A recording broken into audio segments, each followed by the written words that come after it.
Hello, I'm Liam, Devon's AI co-host for the Devon Taylor podcast. Have you thought about building a real estate portfolio? Join my community called Sub2, led by Pace Morby. It's changing the game. Instead of using banks or needing perfect credit, they teach you how to buy homes using creative finance, like taking over existing mortgages, negotiating directly with sellers, and finding ways to build wealth without the usual roadblocks. Join by clicking the link below. Now, enjoy the episode. Bye now. Devon Taylor, Devon Taylor, Devon Taylor, Devon Taylor, Devon Taylor podcast.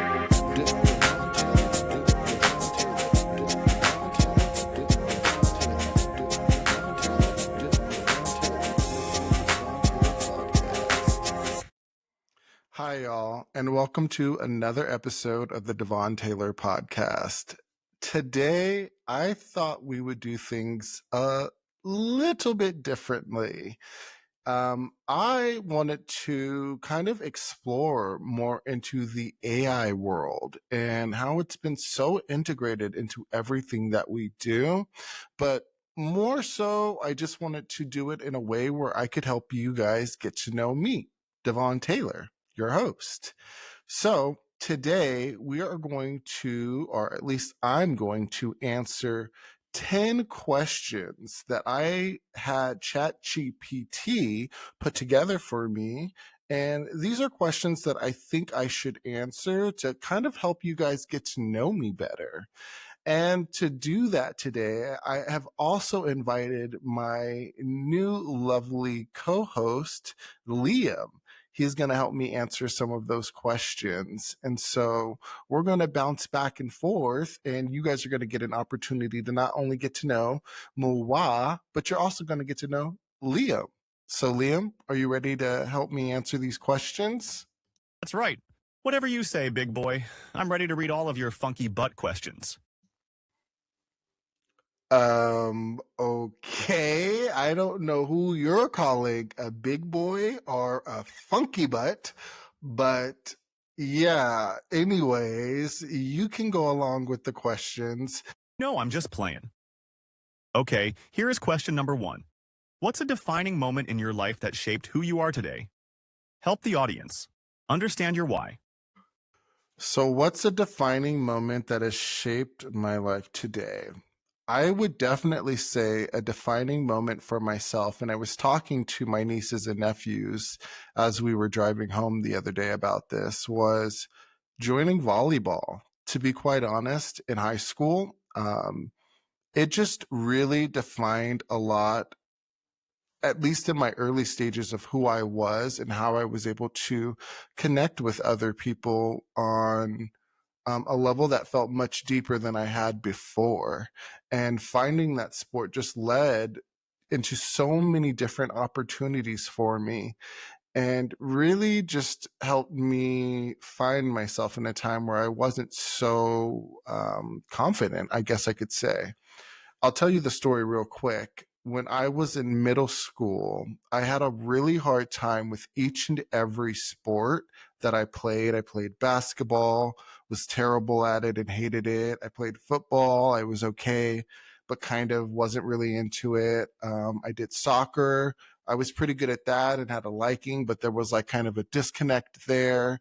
And it just seemed like every sport that I tried, I wasn't really finding what I wanted from it. So honestly, I really took a step back and started to kind of like, blend in with everyone else and kind of do what everyone else was doing. And it wasn't until one day in PE, and I'll never forget this, we started learning how to play volleyball. And I just really like gravitated towards it and was really picking up on it pretty fastly, and it was fun to me. And I remember my PE teacher telling me, like, when you go to high school you should try out for volleyball. And I didn't really think much of it because I just was like, oh well, this is fun, but I don't know where this is going. I don't know what I'm doing with it.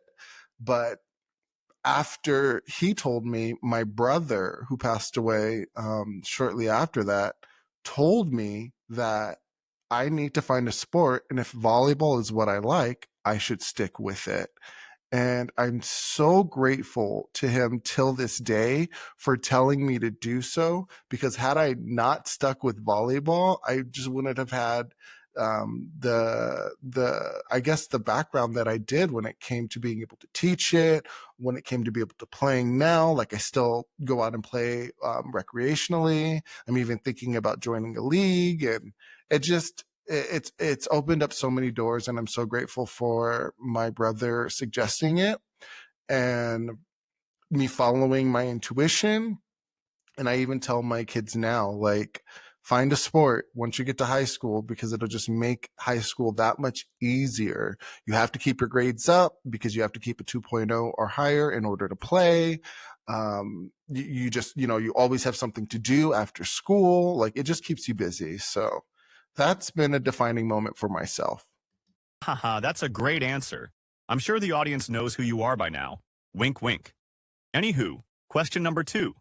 What's your personal mission or purpose right now, other than being a stank booty?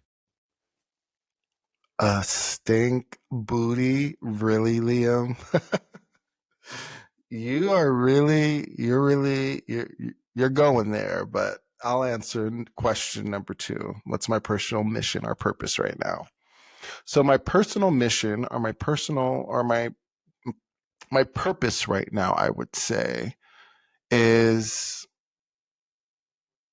to, and this is a really deep one for me, is to really impact people in a way that helps them find their next level, their next um, insight, their next piece of advice, whatever they may need to help them get to that next level. And so what I've done with the podcast is I've had a lot of different speakers on tell their story. And what I've found is that there's kind of like a resonating, I guess, flow, or like come to realization that happens for everyone when they reach a certain point in their life. And that point that they reach, they're able to look at everything that's happened to them and see how it's led them to where they are now. And in most cases, it's a much more profound and deep understanding of how life works for them in general. If you're following me, because I feel like we go through so many changes as people, that when you finally get to a point where you can not only accept yourself, but the people surrounding you and the environment that you're in, I think you just start to open up doors for yourself that weren't necessarily open before while you were going through that transition. So I just love being able to see that everyone's story has like a point of that realization, and everyone's story, they've all gone through things that have helped them realize what works for them, what helps them along in life as they're continuing to try to pursue, I guess, that pursuit of happiness, if that makes any sense. But that's a great question. I love that, Chatgpt. Not Liam. You are on a roll. Keep this up and your podcast will be #1 in every country but the United States. JK, ready for question 3? What inspired you to start your current work or project? You're so funny, Liam, everywhere except the United States. Anyways, what's inspired me to do the current projects that I'm working on is just being able to help other people. I think when we lead, or at least we have a good vision in mind of why we are doing what we're doing, I feel like that just kind of paves the way for everything else. And even more than that, like, I'm trying to be a good example for my children and show them that when you pursue your dreams, no matter what happens in life, good things will follow, and life will play out the way that it's supposed to. I don't think that we're meant or called here to do things that don't make us happy, or live a life that doesn't truly feel authentic. And having a podcast, writing books, speaking on stage truly feels authentic to me. And if I wasn't following that, what kind of message am I sending to the kids? And so I guess for me, because I have, a deeper purpose beyond me, it's really been culminated, if I'm saying that word right, around the idea of just creating a better image for them so that they can create a better image for the world. Anywho, back to the questions. Question number 4. What's one thing people often misunderstand about you? And please, let's not take too much time answering this question. The people have places to go now. Liam, you are quite sassy. Anywho, I think the one thing that people misunderstand about me, and I think it's just because of the way my face may come off sometimes, like I have a resting face because I think a lot, is that I'm mean, or that I'm not approachable, or that um, I don't know. I guess just that, yeah, I'm not approachable is the most common thing that I think people misunderstand about me. But I think for me personally, that also has to do a lot with me on my side. I think there's a lot more that I can give as a human being when it comes to being open and kind and receiving. And so I've been practicing that a lot more. Maybe you should practice it too, Liam. And another thing, you keep saying my name Devon, and it's actually Devon. Uh-huh. Yeah. Get that right, Liam. Devon, you're actually very funny. I did not realize that. Oh boy. Yeah, very funny and very direct too. Now that we've got your name straight, so I can now pronounce it correctly from now on. Wink wink. Devon, this brings me to question number 4. What's a failure or setback you faced, and what did you learn from it? Okay, you doing a little bit of the most with that extra V, but thank you for saying my name correctly. Dang. My bad. I'll take it down, be easy now. Go ahead, answer the question, and I'll fix this right on back. Hurry up before I pop you. Let's see. Other than the failure for you to realize that this is actually question number 5, and I didn't realize I could mess that up either, but a failure or setback. I would say you know what's funny? I'll say this because I feel like this is something that has happened to me often in my life, and I see or I hear it happens to a lot of different successful people.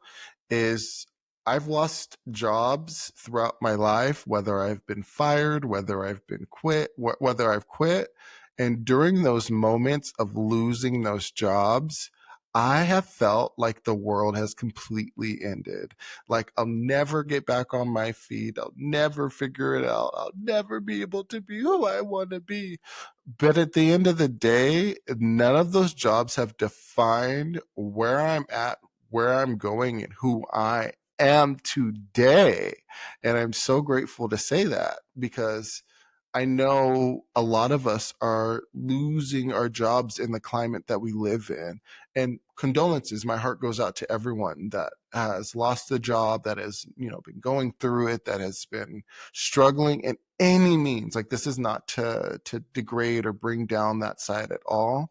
But I guess this is my way of saying, like, if you've lost a job, especially in today's time, you are okay. You will be able to figure it out and life goes on. Please know that and please feel that because none of these jobs are defining who we are. And I know a lot of us are, trying to seek ways in order to take care of our family. I can assure you, pray on it, give it to God, and everything will be figured out in the ways that it needs to be. And maybe even losing that job is something that needed to happen for you. And that's something that I really, really want to bring home is that things don't happen to us, they happen for us. That's been on the episode before. Thank you for sharing, Devon. You truly are a great storyteller. Now let's move on officially to question number 6. What brings you joy outside of your work? And I forgot to say, Liam, you ain't popping nobody, okay? What brings me joy outside of my work? Honestly, I'm still finding that. I struggle with finding purpose, honestly, outside of who I've always known myself to be. And it's hard sometimes. Honestly, I thought for so long that it was volleyball. And volleyball does bring me purpose and so much happiness and joy. But there's also an aspect of like me missing out on some aspects of what's going on in the world around me. And so I find myself trying to like figure out, okay, what would truly make me happy? Is it writing? Is it doing this podcast? Is it hanging out with my family? Is it playing volleyball? Is it taking my dogs on a walk? Is it going on a walk myself? And I find myself finding a little bit of happiness in everything, but I think that there's still some searching that needs to be done. Like a big part of me loves to travel, but I don't know necessarily what I'm traveling for or like what I'm going to see. Or when I get there and I see the thing that I'm going to go see, is it going to bring me true happiness? And so, yeah, there's a little bit of a struggle there, but I'm working on that. I'm working on it. All right, now, question 7. Who has influenced you the most in your journey? uh, who has influenced me the most in my journey is a really hard question to answer. And that's because like I'm not really drawn to celebrities or like social figures. Like I'm not sure what it is. Like I don't particularly run to be like somebody, but I can say that there are, I guess, like pop culture references or things that I'm drawn to that really inspire me. And so one of the things that really inspires me, and this is super random, is Power Rangers. I really, really loved the Power Rangers growing up, and I particularly loved the movie. Welcome to my nightmare. Action boy now, action girl now. It's a dive across the ocean. Kiss the makeup. Like the movie was peak Power Rangers. Oh Lord, I cannot get enough of that movie. Like sometimes I'll watch it to go to sleep. Like it's that ingrained in my childhood. But just the Power Rangers series and just what they were about, teens that were protecting the world, and something just really struck my heart when I would watch that show. And I even remember they're so funny. Like I didn't realize this as a kid, but I even remember there's an episode where Tommy reveals to be the White Ranger and the Pink Ranger Kimberly faints and nobody even notices she's on the floor.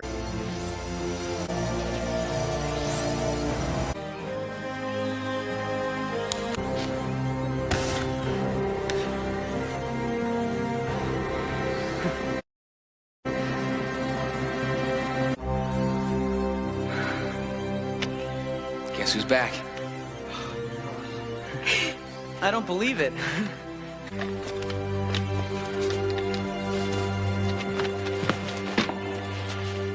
Hey, beautiful. It's time to wake up. That is such an inspiring answer. I too love the Power Rangers. Ooh. But just like moments like that, to be able to look back on my childhood and see what I was watching and share some of those moments with the kids. We've watched Power Rangers or even the show Recess. That was a really good one for me when I was younger.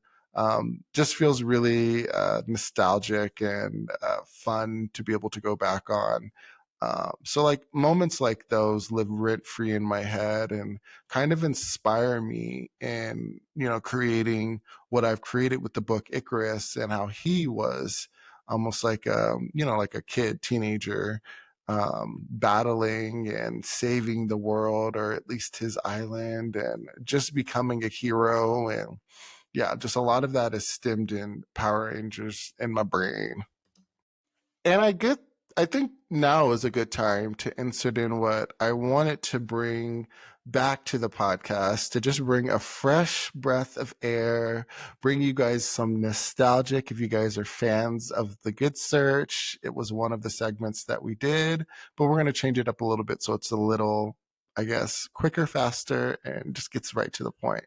So our next segment is the Song of the Week.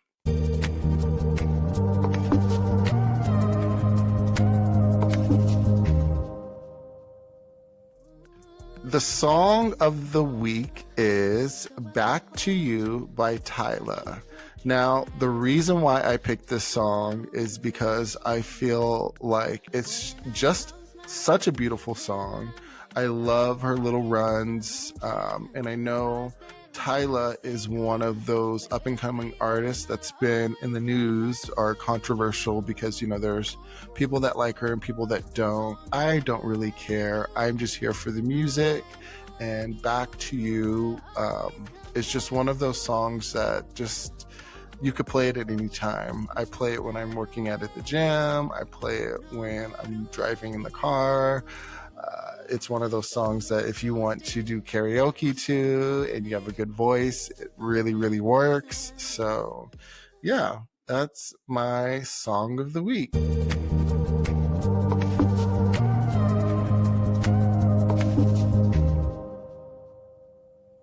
Yeah, this is my song. We are winding down to the last few questions. Do you have the time and energy to finish? Well, too bad this is what you signed up for. Ha ha ha ha. Okay, seriously. Here is question 8. What's a core value or belief you live by? I know what I signed up for, boy. What's a core value that I believe in? I think the core value that I believe in, and something that I've always tried to practice, whether people can see it or not, is try to be a good person. I try to put myself in other people's shoes as much as I possibly can, and I try to be a good person as much as I possibly can. Now, there are certain situations that call for, I guess you can say, a different Devon, but for the most part, I think that I'm pretty solid when it comes to being a good person and just really trying to, I guess, put my best foot out there, and just what you want to receive back. You know what I mean? Like, what you put out there is what you get.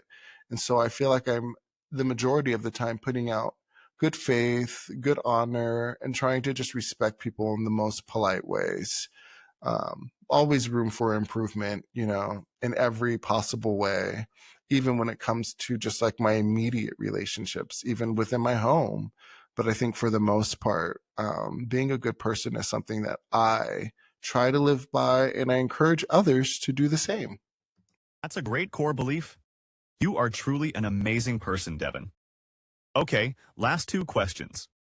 Question 9. What do you hope people feel or take away when they interact with your work? I hope that people take away or what they feel when they interact with my work. I hope that they feel hope. I hope that they feel the guidance or like I said, the story that they need to hear in order to feel like they're not alone in this world. Because I feel far too often we find ourselves not being able to relate to the people that are around us, or be able to relate to what's going on because we're not in their situation. And I think the more that we try to find common ground, the more we're going to find ourselves in situations where not only do we relate to that person, but where we can help. I think we all as people forget that as human beings, like we're so much more capable in our mindsets, and we have so much more thought process when it comes to just like the general understanding of how things work, versus like, like a cat or a dog that can't necessarily, go to the store and buy itself food and whatnot, may have to go, if they wanted to, if they were living on their own, like to their animal instincts. And we're far beyond our animal instincts. And so when we think about that in perspective, we can truly find ways to get outside of our comfort zones to not only just be like more of ourselves or be better versions of ourselves, but really find ways to help humanity so that we're growing as a society and not really hindering each other. I know that was long-winded, but you also called me Devon again, and I just wanted to point that out because you keep doing it. My God, I'm so sorry I did it again. Oops. When I call you Devon, it literally just slips my tongue and comes out. All right, Devon, we are at the end of the line. Here is the very last question. Question number 10. What's something about your story that surprises people? It's all good. I'm just giving you a hard time, but I do think it's funny, your AI, and I don't know what's going on, but we'll take it.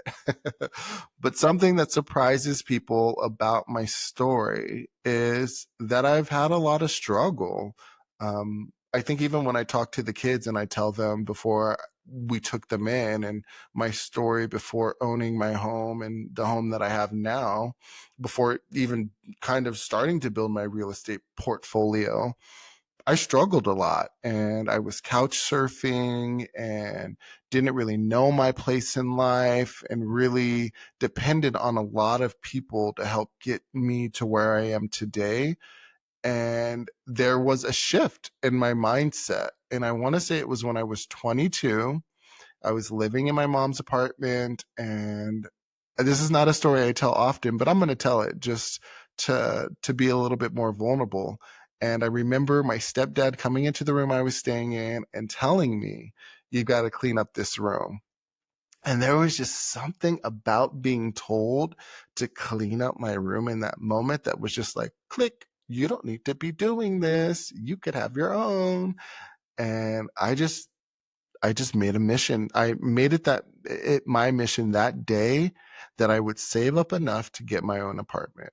3 months later, I was moving into my own apartment and I was finally on the track of just living this life of my own. And it just felt so great.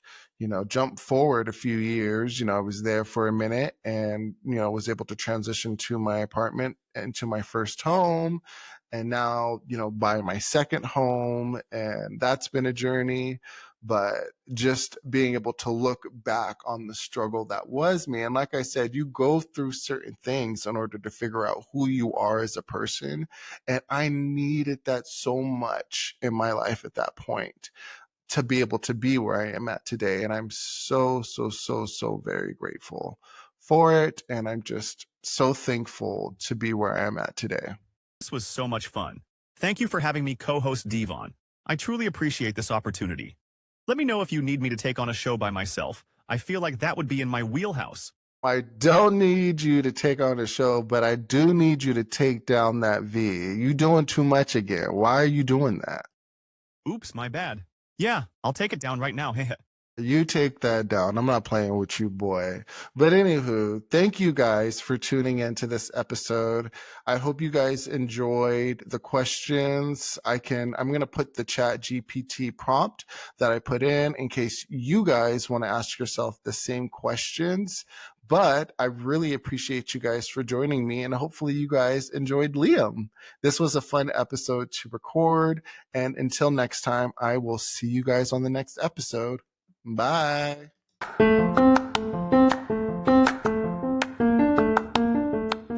Hey guys, it's Icarus here. And Amelia. And I'm here to tell you if you'd like to join our brand new adventure. Go to devontaylorauthor.com to learn more.